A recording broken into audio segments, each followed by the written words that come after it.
আসসালামু আলাইকুম। আজকে আপনাদের সবাইকে স্বাগতম। আজকে একটা বিষয় নিয়ে কথা বলার জন্য হাজির হয়েছি।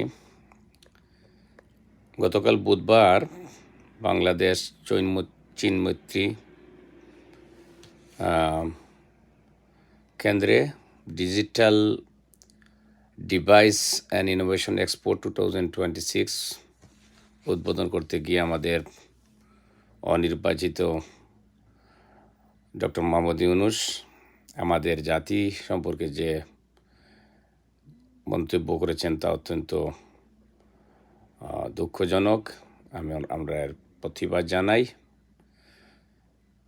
তিনি বলেছেন বাংলাদেশিরা নাকি দুর্নীতিতে এবং জালিয়াতিতে চ্যাম্পিয়ন, যদিও আমরা নাকি আমেরিকান ভিসা জাল করি, পাসপোর্ট জাল করি।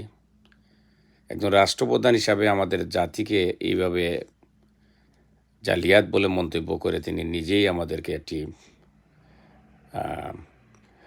খারাপ জাতি হিসাবে বিশ্বের কাছে পরিচিতি লাভ করিয়েছেন, যা অত্যন্ত দুঃখজনক, বেদনাদায়ক।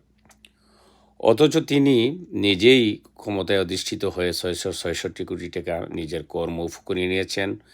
গ্রামীণ ব্যাংকের মালিকানা সরকারের কমিয়ে 10% নিয়ে এসেছেন। মেডিকেল বিশ্ববিদ্যালয়ের অনুমতি নিয়েছেন, গ্রামীণ বিশ্ববিদ্যালয়ের অনুমতি নিয়েছেন। আদম পাচারের জন্য রিক্রুটমেন্ট এজেন্সির অনুমতি নিয়েছেন এবং নন ডিসক্লোজার চুক্তির মাধ্যমে আমাদের 5টি বন্দরকে আজকে বিদেশিদের হাতে তুলে দিয়েছেন। ট্রান্সশিপমেন্টের মাধ্যমে আমাদের অনেক রপ্তানি কমানো হয়েছে এবং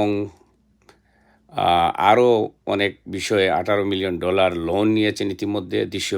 $200 বিলিয়ন দেশ থেকে ইতিমধ্যে পাচার করা হয়েছে এবং এখন শোনা যাচ্ছে যে বর্তমান যে নির্বাচন হবে সেই নির্বাচনের 180 দিন নাকি সরকার গঠন করা সম্ভব হবে না।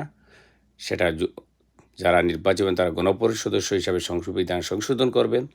তারপরে সংসদের উচ্চকক্ষ এবং নিম্নকক্ষ হওয়ার পরে তারা সরকার গঠন করবেন এবং তারা যদি জুলাই সনদ বাস্তবায়ন 180 দিনের মধ্যে না করেন তাহলে স্বয়ংক্রিয়ভাবে সেই সনদ পাশ হবে। এগুলো তো প্রতারণারই একটি অংশ। রাষ্ট্র ক্ষমতায় অধিষ্ঠিত হয়ে ইউনূস এই ধরনের প্রতারণা আমাদের জাতির সাথে করছেন। অথচ তিনি পুরো বিশ্বের কাছে বাংলাদেশিদেরকে মহান মুক্তিযুদ্ধের মধ্যে অর্জিত আমাদের যে বীরত্বগাথা ইতিহাস, সেই ইতিহাসকে উল্লঙ্ঘিত করে আমাদেরকে তিনি জালিয়াত হিসাবে চিহ্নিত